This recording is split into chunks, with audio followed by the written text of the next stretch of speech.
comment, no comment, no comment, no comment, no comment, no comment, no comment, no comment, no comment, no comment, no comment, no comment, no comment, no comment, no comment, no comment, no। Gwalior नगर निगम में भ्रष्टाचार और धांधली किस तरह हावी है, इसका नजारा आज उस समय देखने को मिला जब ग्वालियर नगर निगम पार्षद समिति की टीम निगम वर्कशॉप का निरीक्षण करने पहुंची।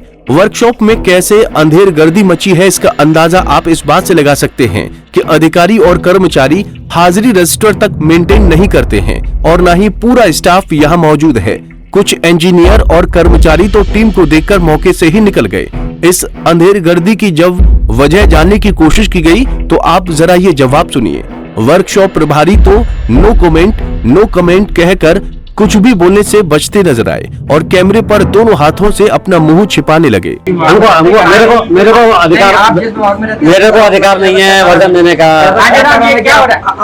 आप बचते नजर आते हैं हर जगह से, हर विभाग से आप बचते हैं, जिस विभाग में आप रहते हैं आरोप लगते हैं हमेशा आप पे।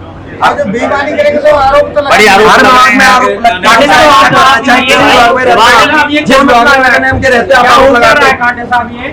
नो करप्शन के आरोप लगाते हैं। हमेशा मीडिया में सुर्खियों में रहते हैं। No comment, no comment, no comment, no comment, no comment, no comment, no comment, no comment, no comment, no comment, no comment, no comment, no comment, no comment, no comment. Workshop प्रभारी श्रीकांत कांटे को पार्षदों ने जमकर खरी खोटी सुनाई। निगम समिति में शामिल पार्षद ज्ञानेंद्र राणा और मोहित जाट ने बताया कि काफी दिनों से निगम वर्कशॉप में गड़बड़ी की शिकायत मिल रही थी। निगम अधिकारियों को पत्र लिखकर जानकारी भी मांगी गई थी, लेकिन कोई जानकारी मुहैया नहीं कराई गई और जब खुद जांच पड़ताल करने पहुंचे तो घोर लापरवाही देखकर हैरान रह गए। यहाँ निरीक्षण में बहुत अनियमितताएं पाई गई कि कई कर्मचारियों के हाजिरी रजिस्टर पर, अधिकारियों के हाजिरी रजिस्टर पर दस्तखत नहीं है, तनख्वाह निकल रही है बराबर, और सभी प्रकार की अनियमितता, बहुत सारी अनियमितताएं। अभी तो हमने पहला बिंदु चेक किया है अधिकारी कर्मचारियों का, उसी में इतनी अनियमितताएं निकली है, उसमें कोई जानकारी देने के लिए संबंधित अधिकारी यहाँ मौजूद नहीं है और कुछ भी नहीं है। एक तनख्वाह कैसे निकल रही है यही समझ में नहीं आ रहा है।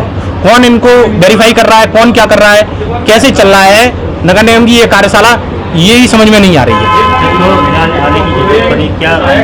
आने की इसलिए जरूरत पड़ी कि एक परिषद ने एक समिति का गठन किया था, वो समिति को कार्यशाला द्वारा जानकारी नहीं उपलब्ध कराई जा रही थी और उसको लेकर कई बार नोटिस दिए गए, 2-3 बार।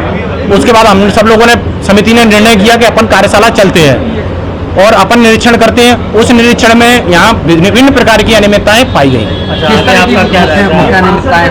जैसे अभी तो हमने एक ही बिंदु पर जांच की है, इसमें रजिस्टर चेक किया है अधिकारियों का, कर्मचारियों का हाजिरी रजिस्टर, उसी में अनियमितताएं बहुत सारी है। अभी दूसरे बिंदु किसी पर और समिति पहुंच ही नहीं पाई, पहले बिंदु पे ही इतनी अनियमितताएं, तो उसी को देख के सर चकराने लगा है। कहीं ना कहीं जनता के पैसे की लूट हो रही है, अधिकारी कर्मचारियों की मौज हो रही है। वर्कशॉप में ना तो हाजिरी रजिस्टर्ड मेंटेन मिला है और न ही संबंधित अधिकारी, इंजीनियर और कर्मचारी मौजूद मिले। जब हाजिरी रजिस्टर्ड मेंटेन नहीं है तो इन लोगों की सैलरी कैसे पास हो रही थी, इस बात की भी जांच की जाएगी। सब चारों पांचों को लगातार पार्षदों ने इनको सूचना दी। पहले डॉक्यूमेंट मांगे गए, वो डॉक्यूमेंट अवेलेबल नहीं हो पाए, कुछ आधी अधूरी जानकारी हम लोगों को दी गई। उसके बाद टैली करने के बाद इनसे बोला गया कि कब बैठना, कब ये लोग हमारे पास नहीं आए। उसके बाद हमने सबने आपस में बातचीत करने के बाद फिर हम नगर निगम वर्कशॉप में यहाँ पर आए और 15-20 दिन पहले तो सूचना दी। सूचना देने के बाद भी अगर पार्षद आपको सूचना दे रहे हैं, सूचना देने के बाद डॉक्यूमेंट को अवेलेबल होना चाहिए। किस तरह के डॉक्यूमेंट नहीं थे, क्या गड़बड़ी मिली? तो नियमित कर्मचारी के बाद सबसे पहले हमने पहला डॉक्यूमेंट आप सबने मिलकर नियमित कर्मचारी का उठाया था, हाजिरी रजिस्टर में आप देखोगे कि उसमें बिल्कुल भी कोई भी भराव नहीं है, मतलब डेली प्रेजेंट का डॉल ही नहीं है, मेंटेन ही नहीं है, वो मेंटेन नहीं है। वो जब वो मेंटेन नहीं है फिर उनकी सैलरी कैसे निकल रही है? वर्कशॉप प्रभारी तो हर सवाल पर नो कमेंट कहकर पल्ला झाड़ते नजर आए, लेकिन जो अंधेर गर्दी यहाँ फैली है उसका किसी को तो जवाब देना पड़ेगा। नो कमेंट कहकर कमेंट करने से बचा नहीं जा सकता है, लिहाजा देखना होगा कि अब आगे क्या एक्शन होता है। पंजाब केसरी टीवी के लिए ग्वालियर से अंकुर जैन की रिपोर्ट।